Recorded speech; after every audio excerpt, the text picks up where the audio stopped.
Post broadcast. No, we talked. Can you call? Oh, you're the one. Yes, yes. You need to go in the center. Yeah, you can. Oh, lovely. Thank you. Can I? Get your hand. Thank you very much. Here we go. We're gonna move you over. Caroline, we have a second, so let's move the camera. Yes. So how do you want to work this? This camera can move to the side. Ja. Dit is het Witte Huis, deze moet naar achter. Sorry? Kunnen we deze naar achter duwen? Ja? Dan komt deze van het Witte Huis hier te staan. Oké, maar ook niet gebruiken als je wil. Do you want to use the same tripod so we just can click on our camera? Het huis maar helemaal naar achter. Zeg jij het er? Ik zeg het, komt zo. Even plek gemaakt worden voor het Witte Huis.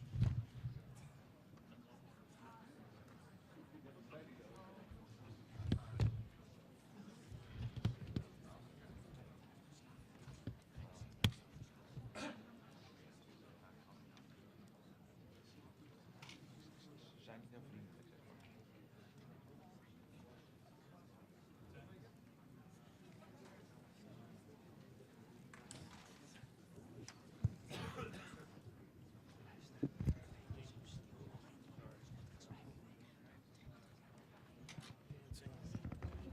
Thank you.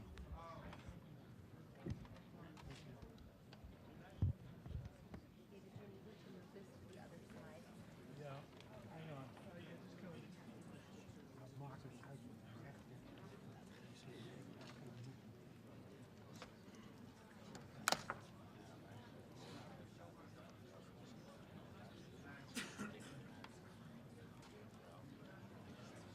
Nee, ik had het wel achter.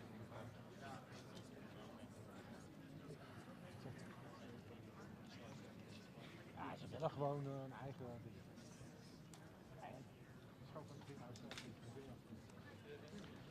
I need power. Is there power? I need power. AC. Is there power back here somewhere? Where? No. Okay.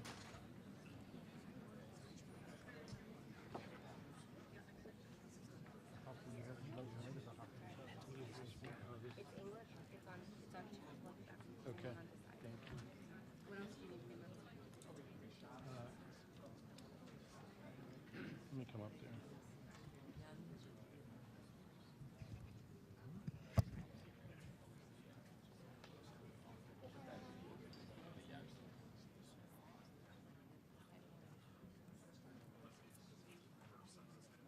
We need 2 more minutes.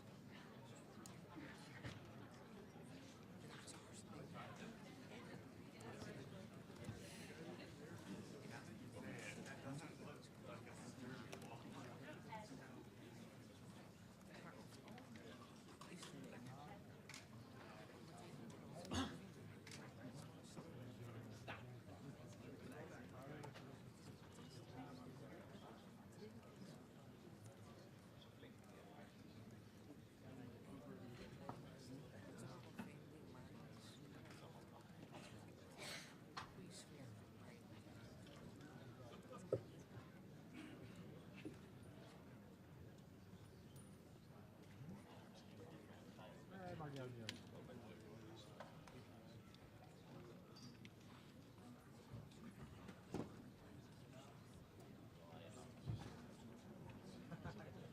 Net zo lang. Ja.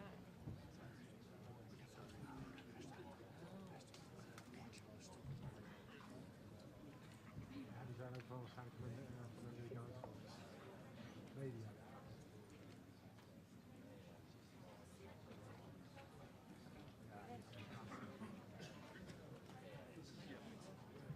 Thank you. David, Ethernet is right behind you. Ja, dat is van de vertaling. Thank you.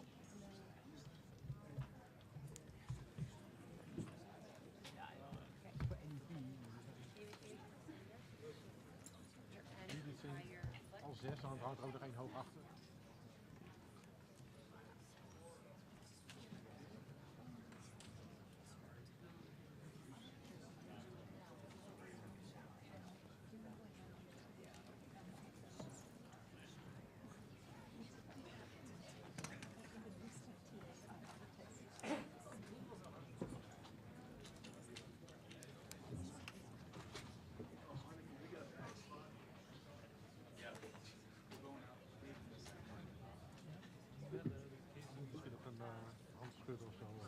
Dan mogen ze gaan The staan. one that you said, is this also mine?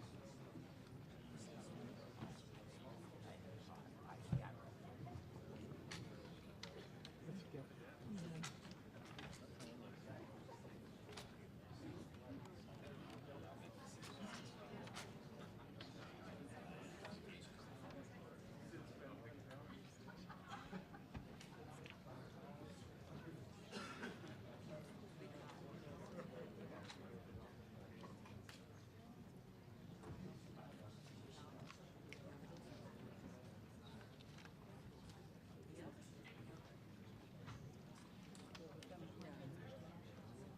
Yeah, it's back up. Thank you.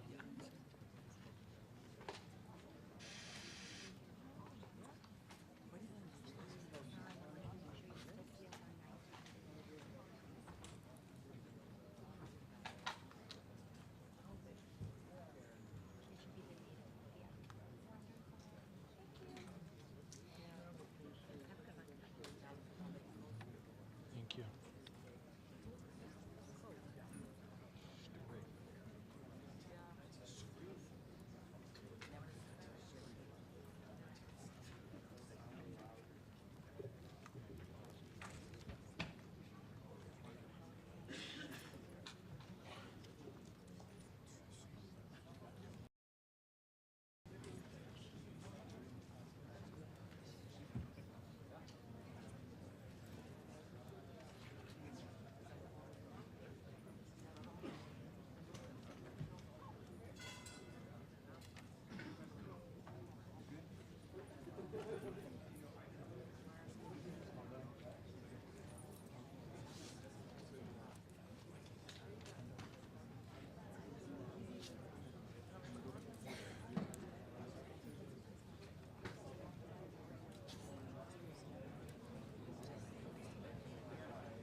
Copy.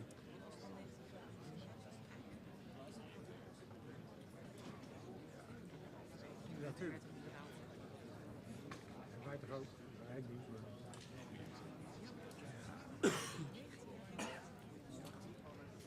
Zeker. Ja.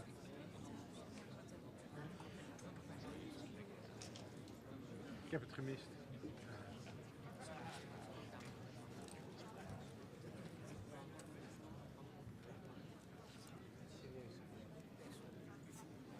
Maar ik kan het echt niet. Ik weet dat er over een grond wordt bepaald. Tuurlijk, dat doet iedereen. Ik zou dat proberen.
10 zijn.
Well, thank you very much. This has been an honor.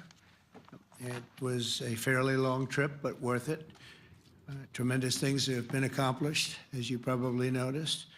Listened to a lot of wonderful speeches from the heads of a lot of wonderful countries. But I want to thank you for joining us at the conclusion of a highly productive NATO summit in the Netherlands. I want to thank them for the royal treatment they've given us. Couldn't have been nicer. And it's a beautiful country, really a beautiful country. Coming in, I saw the most beautiful trees. In fact, I want to bring some back with me. I want to also thank, I had breakfast this morning with the King and Queen, and they're incredible people. I said, you're central casting, beautiful people, great people, big, beautiful heart. And I enjoyed that. And also NATO Secretary General Mark Rutte, who's been terrific. He's been a friend of mine, used to be right here running this wonderful country. Now he's the NATO Secretary General. He's doing a fantastic job.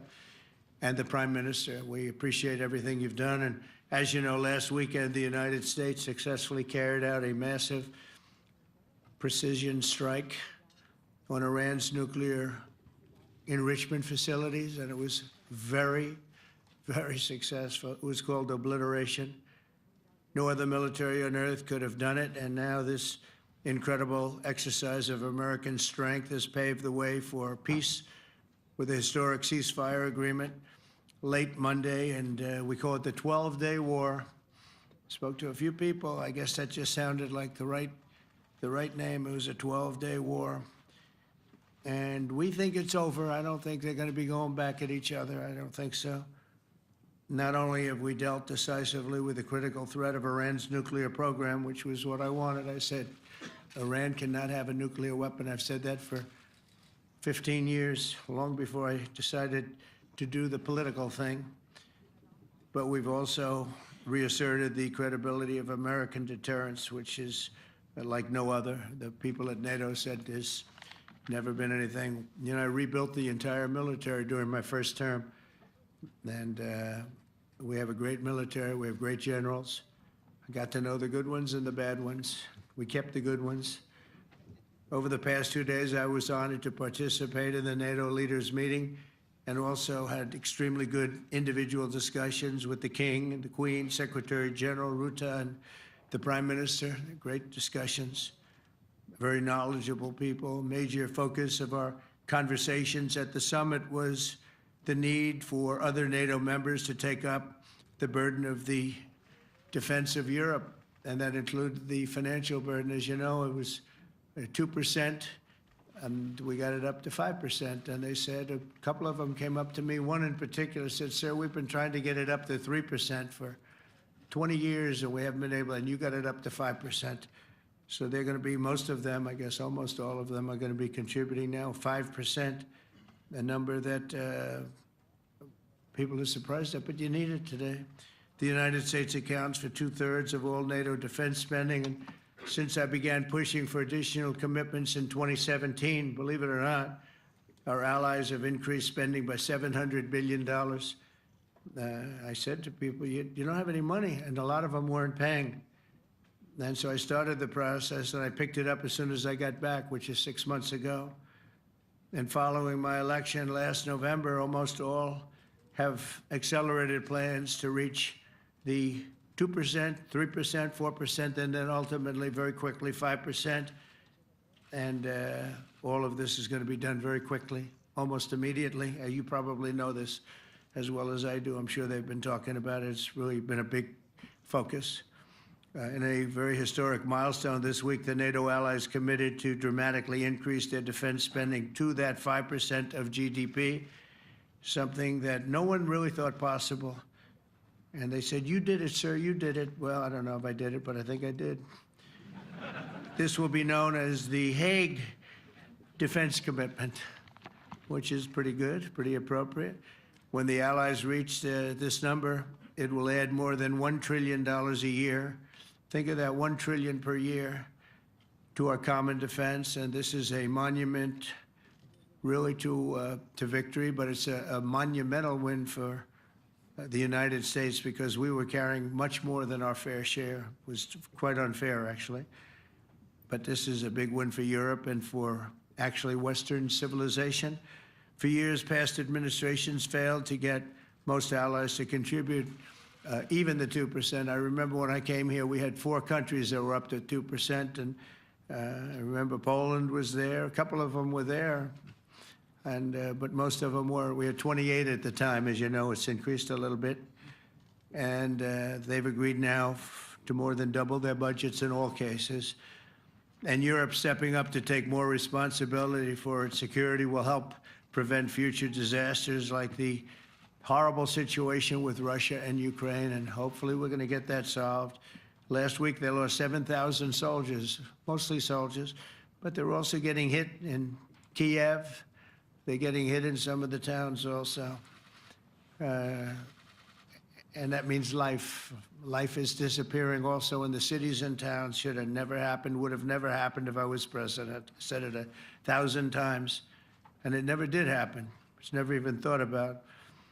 But it's vital that this additional money be spent on very serious military hardware, not bureaucracy, and hopefully that hardware is going to be made in America, because we have the best hardware in the world. You saw that, where 14 missiles were shot at us the other day.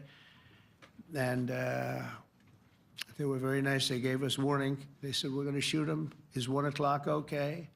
They said, "It's fine." And everybody was emptied off the base, so they couldn't get hurt except for the gunners. They call them the gunners. And out of 14 high-end missiles that were shot at the base in Qatar, all 14, as you know, were shot down by our equipment. Amazing stuff. Amazing that they can do. It's like shooting a bullet with a bullet. It's the same thing if you think about it.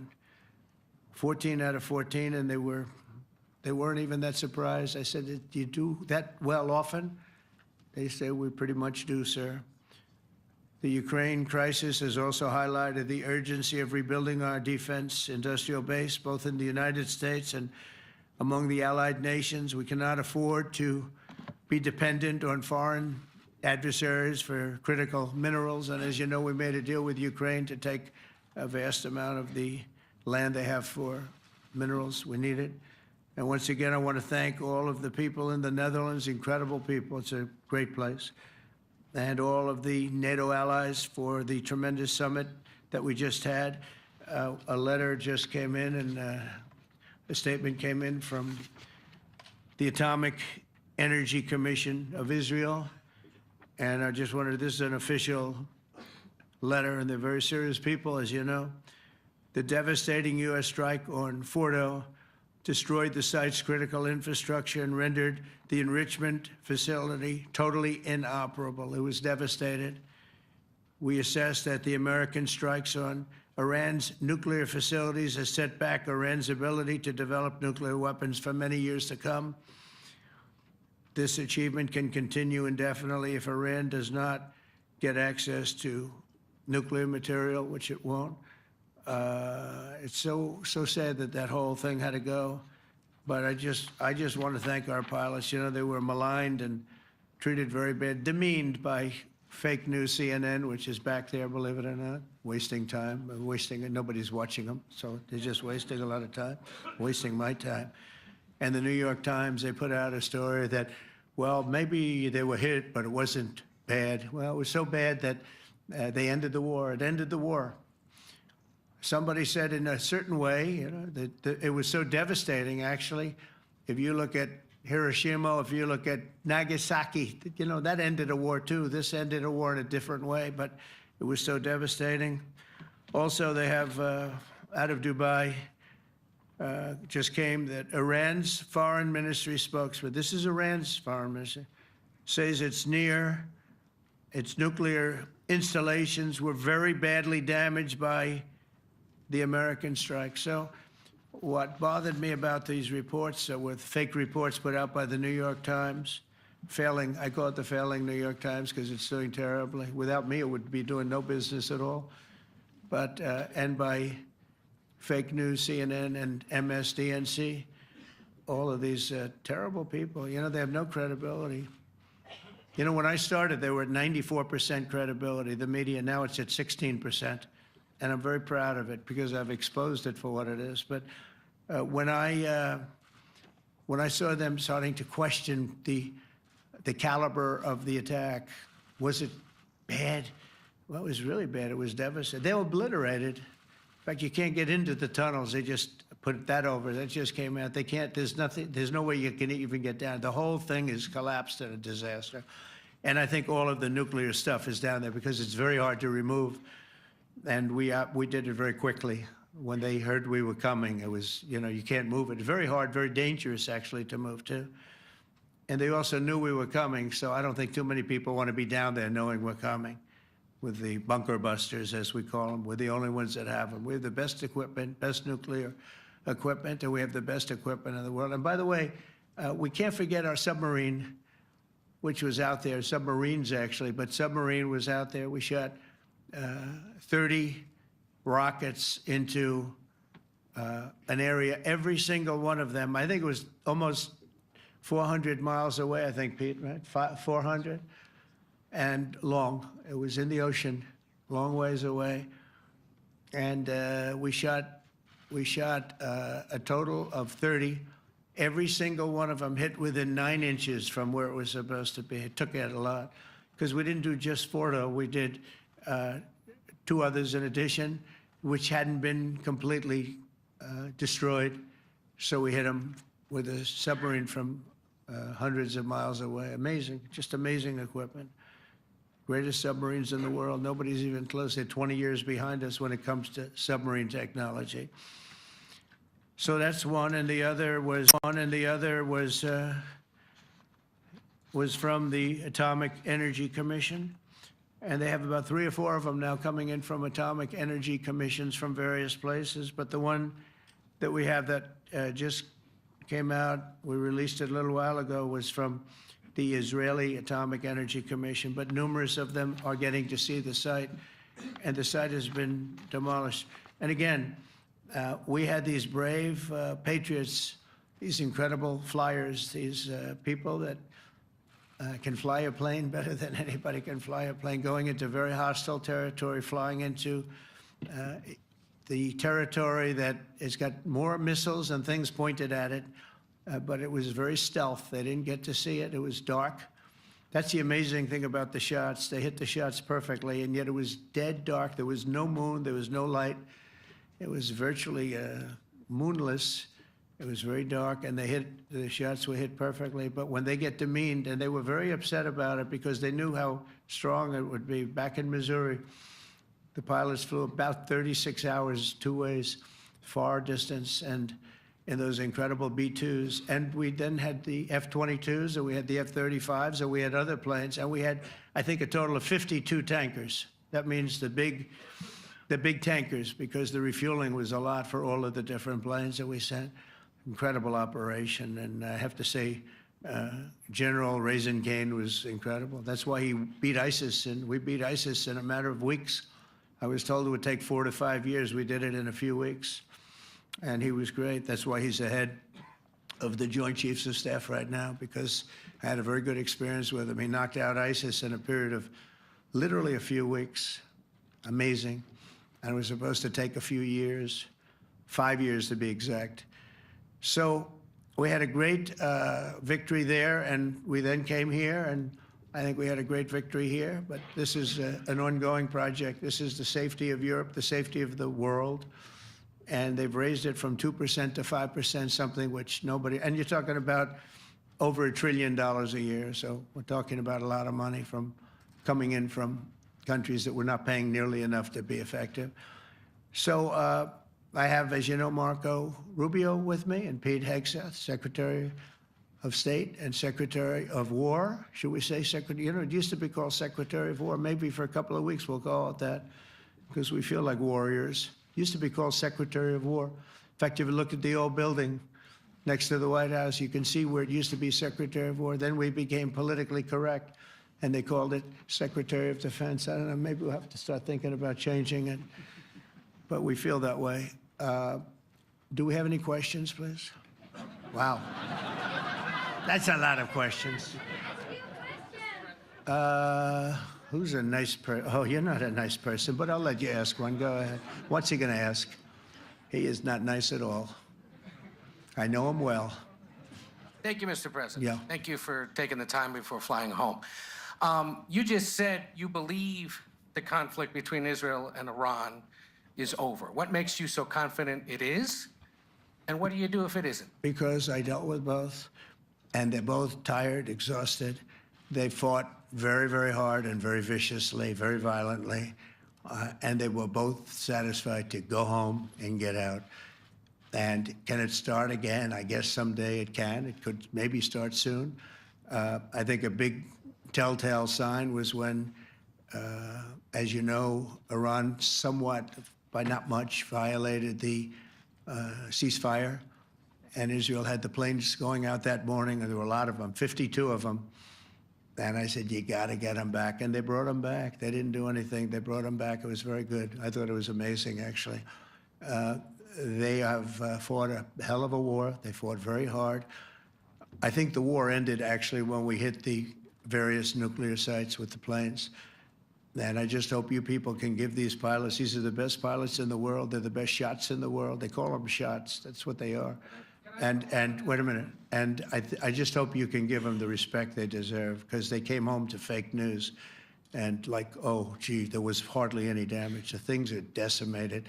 So, but I think, no, I think they're very much finished. I think Israel's going to get back to doing what they do. And I think that Iran's going to get back. You know, Iran has a huge advantage. They have great oil, and they can do things. I don't see them getting back involved in the nuclear business anymore. I think they've had it. They've been at it for 20 years, and I don't see that happening either. Now, if it does, we're always there. It won't be me. It'll be somebody else, but we're there. We'll have to do something about it. Yes, please, go ahead. Go ahead. Oh, fake news, CNN? Oh, yeah, here we go. Wait till you hear this question. Thank you for... You should really say how great our soldiers and our warriors are. I think everyone appreciates our soldiers and our warriors. I do have two questions for you, Mr. President. You just cited Israeli intelligence on these attacks. Earlier, you said U.S. intelligence was inconclusive. Are you relying on Israeli intelligence for your assessment of the impact of the strikes? No, this is also Iran made the statement. And it's also, if you read the document that was given, that Pete can talk about if you'd like, the document said it could be very severe damage, but they didn't take that. They said it could be limited or it could be very severe. They really didn't know, other than to say it could be limited or it could be very, very severe. And you didn't choose to put that because it was very early after. Since then, we've collected additional intelligence. We've also spoken to people who have seen the site, and the site is obliterated. And we think everything nuclear is down there. They didn't take it out. Okay, question? Please, go ahead. Go ahead. Yeah, blue dress. Thank you so much, Mr. President. Yesterday, you said China can now continue to purchase oil from Iran. Yeah. Are you giving up on your maximum pressure campaign? Because With there are who? sanctions right now. With who? On Iran. No, look, they just had a war. The war was fought. They fought it bravely. I'm not giving up. They're in the oil business. I mean, I could stop it if I wanted. I could sell China the oil myself. I don't want to do that. They're going to need money to put that country back into shape. We want to see that happen. Would it? No, if they're going to sell oil, they're going to sell oil. We're not taking over the oil. We could have, you know. I used to say with Iraq, keep the oil. I could say it here, too. We could have kept the oil. No, China is going to want to buy oil. They can buy it from us. They can buy it from other people. But you're going to have to put that country back into shape. It desperately needs money. Yeah. Yeah, please. Here we go. I'm picking the beauties today. Go ahead. Mr. President, Secretary General Rutte has described President Putin as an adversary, a threat, an enemy. Do you view him the same way? And in addition to that, you mentioned General Kane, your chief of staff, the chairman of the Joint Chiefs of Staff. General Kane. Yes, he has said that Mr. Putin has territorial ambitions beyond Ukraine. Do you view that in the same way? Possible. I mean, it's possible. I know one thing. He'd like to settle. He'd like to get out of this thing. It's a mess for him. He called the other day. He said, can I help you with Iran? I said, no, you can help me with Russia. Because, you know, in the last few weeks, we took care of India and Pakistan, Kosovo, Serbia. I think on Friday we have coming in, the Congo is coming in and Rwanda is coming in. That was a vicious war that went on, a machete war, heads chopped off all over Africa. They're coming in. We did two others in addition to that. Nobody's ever done anything like this. No, I consider him a person that's, I think, been misguided. I'm very surprised, actually. I thought we would have had that settled easy. I've settled 4 of them in the meantime. But he did call up, and he said, you know, he's close to Iran. He'd like to help us get a settlement. I said, no, no, you help me get a settlement with you, with Russia. And I think we're going to be doing that, too. Yeah, please. Go ahead, please. Thank you, Mr. President. You've made clear your position on what impact the strikes had. I wanted to ask you what is next with Iran. For instance, is there any indication from U.S. intelligence that Iran was able to move any material? No, just the opposite. We think we hit them so hard and so fast they didn't get to move. And if you knew about that material, it's very hard and very dangerous to move. It's called, in many people, they call it dust, but it's very, very heavy. It's very, very hard to move. And they were way down. You know, they're 30 stories down. They're literally 30, 35 stories down underground. You think you got it all? Oh, yeah, we think we got it. We think it's covered with granite, concrete, and steel. Can I ask you, are you interested in restarting negotiations with Iran? And if so, have they received? So our people, Marco could answer this, but our people, I'm not. The way I look at it, they fought, the war's done, and, you know, I could get a statement that they're not going to go nuclear. We're probably going to ask for that, but they're not going to be doing it. But they're not going to be doing it anyway. They've had it. They've had it. Now, maybe someday in the future we'll want that. But I've asked Marco, do you want to draw, I just asked him the question as we were walking on the stage, do you want to draw up a little agreement for them to sign? Because I think we can get them to sign it. I don't think it's necessary. Marco, do you want to talk about that, please? Well, Mr. President, I think President Trump has shown a willingness to meet and talk to anybody in the world who's interested in peace. I don't know of any president that's been as willing as he has to meet with anyone and talk about peace. We'd love to have peaceful relations with any country in the world. And so obviously that'll depend on Iran's willingness not just to engage in peace, but to negotiate directly with the United States, not through some third country or fourth country process. But I know of no president, probably in our modern history, that's sought peace more than President Trump has. Sounds like the door is open, but you're in no rush. Is that right? Sounds like the door is open. But I'll tell you what, look, we're going to talk to them next week with Iran. We may sign an agreement. I don't know. To me, I don't think it's that necessary. I mean, they had a war, they fought. Now they're going back to their world. I don't care if I have an agreement or not.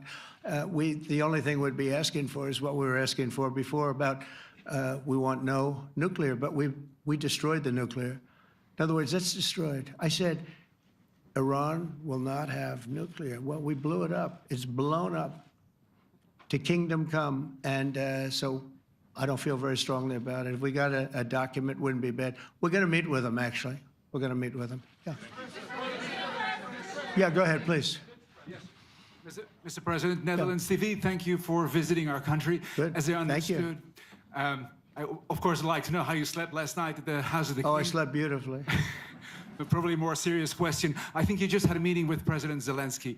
Did you discuss any ceasefire in this Russo-Ukrainian? No, I wanted to know how he's doing. He was very nice, actually. You know, we had little rough times sometimes. He was, couldn't have been nicer. I think he'd like to see an end to this. I do. I think what I took from the meeting couldn't have been nicer, actually. But I took from the meeting that he'd like to see it end. I think it's a great time to end it. I'm going to speak to Vladimir Putin and see if we can get it ended. But look, these are brave people. They're fighting these wars all over the place. You know, last week they had, I guess, I told you, close to 7,000 young soldiers, Russian and Ukrainian soldiers were killed, 7,000 in 1 week. It's crazy. It's crazy. So I'll be speaking to Putin. No, I had a good meeting with Zelensky. And I had a lot of good meetings. We had a lot of good meetings with a lot of people, a lot of great leaders. But he's fighting a brave battle. It's a tough battle. Yeah. Go ahead, white dress. Thank you. Ida Hallikainen from Finland, Ilta-Sanomat. Good. You have played golf with President Alexander Stubb. How do you see Finland as a NATO ally and partner, and how would you describe your relationship with our president? Well, he's a very good golfer, okay? In fact, he was on his college golf team. He went to a good college in the South, as you know, a very good college, and he was a good golfer. We had a good time. I think my relationship's great. I want to buy icebreakers. You know, you're very good at icebreakers. And I actually made him an offer. I didn't go to Congress. They'll try and impeach me for this. But there's an old, it's not old, it's fairly new, but it's used icebreaker. And I offered him about 1/3 of what he asked for. But we're negotiating. We need icebreakers in the U.S. And if we can get some inexpensively, I'd like to do that. Actually, they'll fix it up, make it good. Also, we may buy some icebreakers. You know, you're the king of icebreakers, that particular country. They make them good. They make them really good, and they know what they're doing. And so we're negotiating with them for about 15 different icebreakers, but one of them is available now. It's old, and it's, old. It's like 5-6 years old. And we're trying to buy it. I'm trying to make a good deal. It's all I do my whole life. My whole life, that's all I do is make deals. Yeah, please. Go ahead. Sir, go ahead. Yeah, a question for NewsHour, Dutch TV. First of all, on Article 5, on your way here, you spoke about the commitment of the U.S. to Article 5, saying, I'll give you my definition once we're here. Yeah. What is your definition, and may the U.S. commitment to Article 5 change in case some of the NATO members do not reach the threshold that was discussed today? My second question is following up on a colleague on Iran. What intel reports do say that everything over there was obliterated. Yeah, well, there are numerous of those reports, and they're coming out fast and furious. But the most respected ones we've already seen. And I will say that on a very confidential basis, they're looking at the reports, like numerous reports, and including people going to the site and checking the site. And they're going to be having, I guess you're going to be having over the next couple of days a full, you're going to encapsulate it. But no, the site was obliterated, just like I said it was. And just like the pilots should be given credit for. As far as Article 5, look, when I came here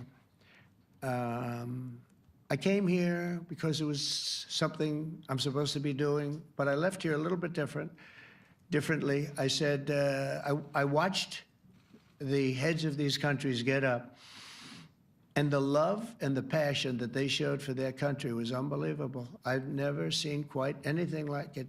They want to protect their country, and they need the United States. And without the United States, it's not going to be the same. And you can ask Mark, or you can ask any of the people that were there. It was really moving to see it.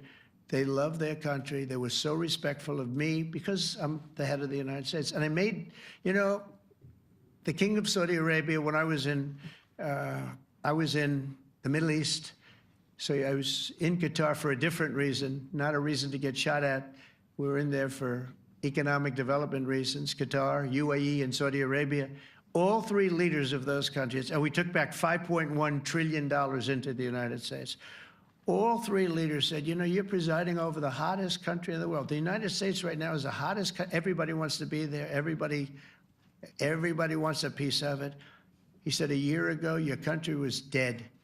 You had a deadhead running it. You had a country that was dead, and it was dead.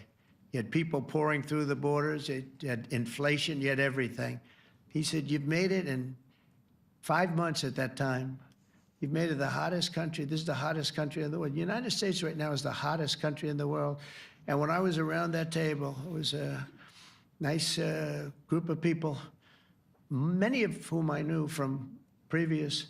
When I saw the passion they had for the country, almost everyone, and you probably have the tapes, it was very public, but almost every one of them said, thank God for the United States. Without the United States, they couldn't really have NATO. It wouldn't work. It wouldn't work. It will in the future because now they're paying much more money, but it wouldn't work. It was great. And I left here differently. I left here saying that these people really love their countries. It's not a ripoff, and we're here to help them protect their country. Okay, we'll do one or two more. Thank you, Mr. President. Yeah. A question on Spain. Are you satisfied with today? Oh, I think Spain's terrible what they've done. No, I do. They're the only country that won't pay the full up. They want to stay at 2%. I think it's terrible. And, you know, they're doing very well. The economy is very well. And that economy could be blown right out of the water with something bad happening. You know, Spain is the only country that... Are you from Spain? Yeah. Good, congratulations. You're the only country that is not paying. I don't know what the problem is. I think it's too bad. So we'll make it up. You know what we're going to do? We're negotiating with Spain on a trade deal. We're going to make them pay twice as much. And I'm actually serious about that. We're going to make Spain... I like Spain. I have so many people from Spain that it's a great place and they're great people. But Spain is the only country out of all of the countries that refuses to pay. And, you know, so they want a little bit of a free ride. But they'll have to pay it back to us on trade because I'm not going to let that happen. It's unfair. It's unfair to NATO. All right, sir, please. Go ahead, right in the back. Yeah, you, tall one. The tall man. Mr. President, Johannes Petra from Austrian National Television. How are you? You once said that you would end the Ukraine war in 24 hours. You later said that sarcastically. Well, of course it was sarcastic. But you've now been in office for 5 months and 5 days. Why have you not been able to end the Ukraine war? Because it's more difficult than people would have any idea. Vladimir Putin has been more difficult. Frankly, I had some problems with Zelensky. You may have read about him. And it's been more difficult than other wars. I mean, look, we just ended a war in 12 days that was simmering for 30 years, frankly. We ended Rwanda and the Congo. They're coming to sign the documents. We've already signed basic documents, but they're coming, I think, to the White House on Friday. We ended, Serbia was going to go at it. But maybe the most important of all, India and Pakistan. And that wasn't whether or not they may someday have nukes like we're talking about in the Middle East, like we're talking about with Israel and Iran. This is they have nuclear weapons. I ended that with a series of phone calls on trade. I said, look, if you're going to go fighting each other, it was getting very bad. You know how bad that last attack was. It was really bad. If you're going to go fighting each other, we're not doing any trade deal. No, no, no, you have to do a trade deal. I said, we're not doing any trade deal. And in fact, I had the general, who was very impressive.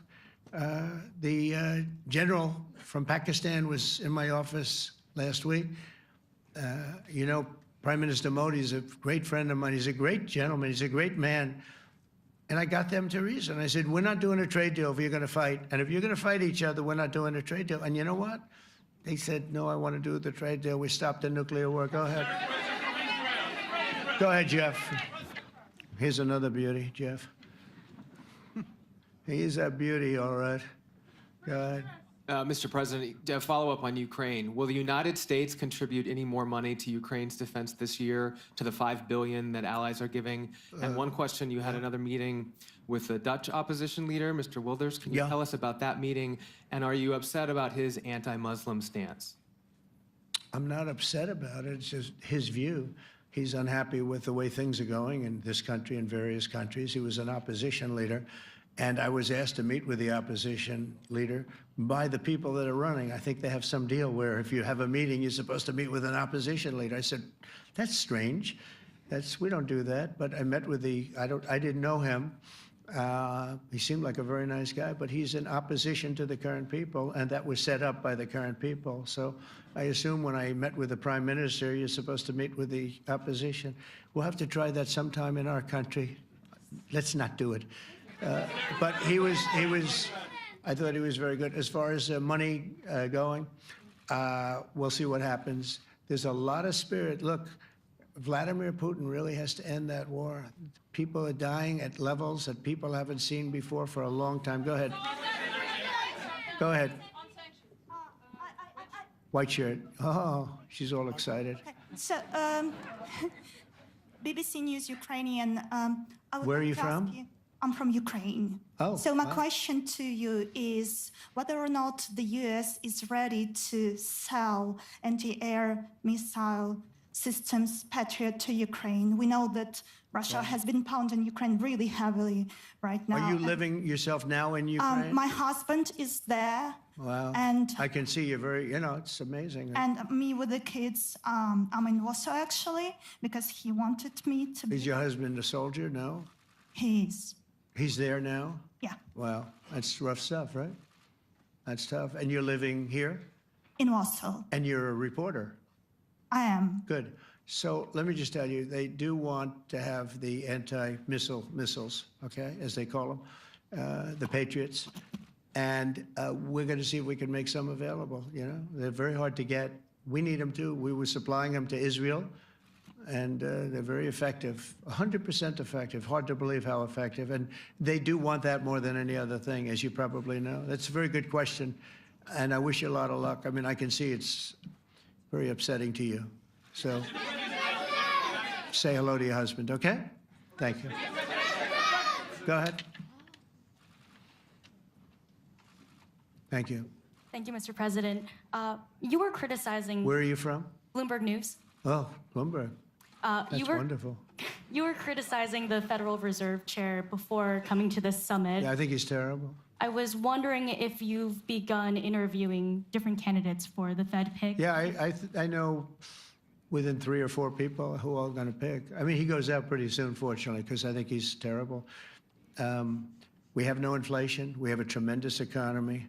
Hundreds of billions of dollars of tariff money is pouring in. Factories are being built because they don't want to pay the tariffs, so they're building them all over the country.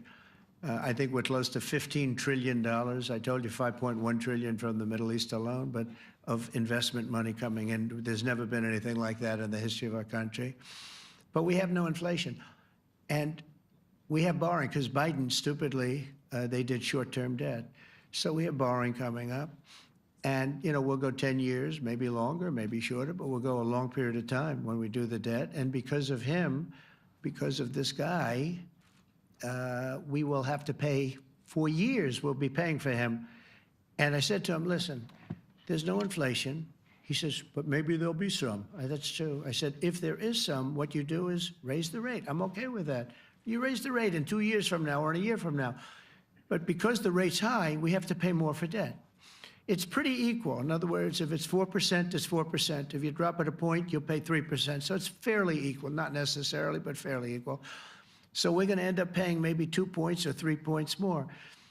3 points would be about $900 billion a year because of this very average mentally person. He's an average mentally person. I'd say low in terms of what he does, low. Low IQ for what he does, okay? Wait, so instead of paying $900 billion, we don't want to pay 900 just because he doesn't want to lower the rate. I said, if there's inflation in 2 years or 3 years or 1 year from now, you raise the rate and you take care of the inflation, among other things. But he's probably a very political guy, I guess. I don't know. I think he's a very stupid person, actually. All right, one more. Let's go. How about you? Go ahead. She looks so happy and everything. Thank you. That's why I picked her. I'm from Spain, too. I'm Ana Buch from La Vanguardia. I wanted to know if... You're where from? Spain, too. Ah. I wanted to know if you want to... That's the Spain corner right there. Shouldn't have said that. That's okay. I do like Spain, by the way. I think it's unfair that they're not paying, but go ahead. Are you going to negotiate directly with Spain about... I'm going to negotiate directly with Spain. I'm going to do it myself. They're going to pay. They'll pay more money this way. You should tell them to go back and pay. You're a reporter? You tell them to go back. They ought to join all of those countries that are paying 5%. Spain's going to be just about the only one that's not. They were the most hostile toward doing it. It just doesn't make sense to me. Okay. All right, Kelly, go ahead. Here we go. There's another one.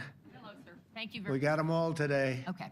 So, Mr. President, you talked about expecting some on-the-ground assessments at Fordo and other sites. Now here, Is that here again. Israeli and U.S.? It's been obliterated, Kelly. It's been What is your message then, sir, to the intelligence community when they present reports? You're not disputing the DIA report. You're just... They presented a exists. report that wasn't finished. We're talking about something that took place 3 days ago. I understand that's The report was done So 2 what days is ago. your- Wait a minute. Yes. They didn't see it. All they can do is take a guess.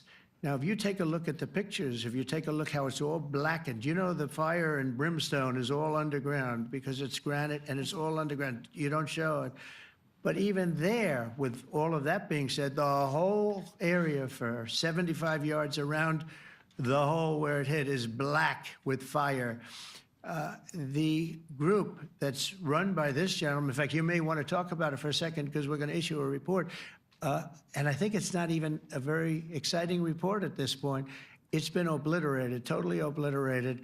And they did a report, but it was like, if you look at the dates, it's just a few days after it Understood, happened. sir. So they didn't see it. They said it may be very severe. Go Understood. ahead. Do you have a message for the intelligence community, though, in terms of unvarnished information getting to you, that it's not... I don't really have a message. I would say issue the report when you know what happened.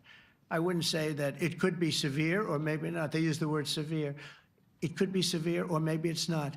And So people like you picked up and said, oh, it's not severe. We're just No, looking for the report was not a complete report. Yeah, the message was probably wait till you know the answer before you... And Go sir, ahead. did you not have a public component to your Zelensky meeting for a tactical reason with President Putin? Let him answer this. Hello, Mr. Secretary. Yeah.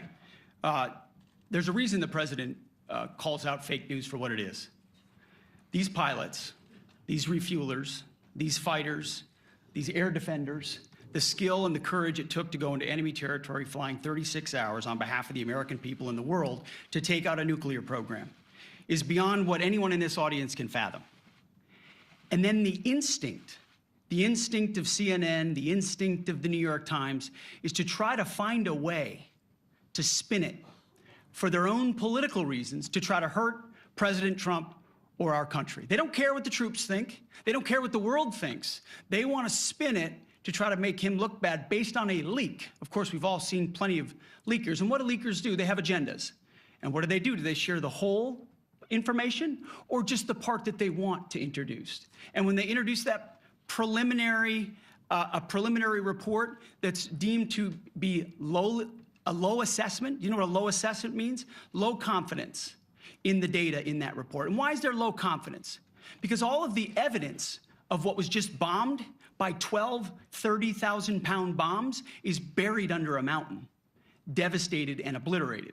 So if you want to make an assessment of what happened at Fordo, you better get a big shovel and go really deep, because Iran's nuclear program is obliterated. And somebody somewhere is trying to leak something to say, oh, with low confidence, we think maybe it's moderate. Those that dropped the bombs precisely in the right place know exactly what happened when that exploded. And you know who else knows? Iran. That's why they came to the table right away, because their nuclear capabilities have been set back beyond what they thought were possible because of the courage of a commander-in-chief who led our troops, despite what the fake news wants to say. But you're not disputing the report said what it said, even though it was initial. The report said what it said, and it was fine. It was severe, they think, but they had no idea. They shouldn't have issued a report until they did. But we've gotten the information. I think Pete said it better than you can say it.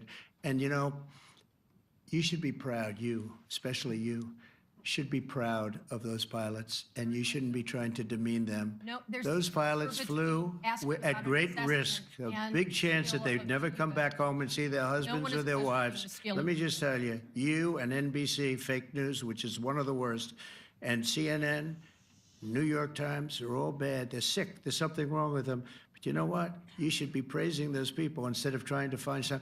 By getting me, by trying to go and get me, you're hurting those people. They were devastated. You know, I got a call from Missouri, great state, that I won 3 times by a lot.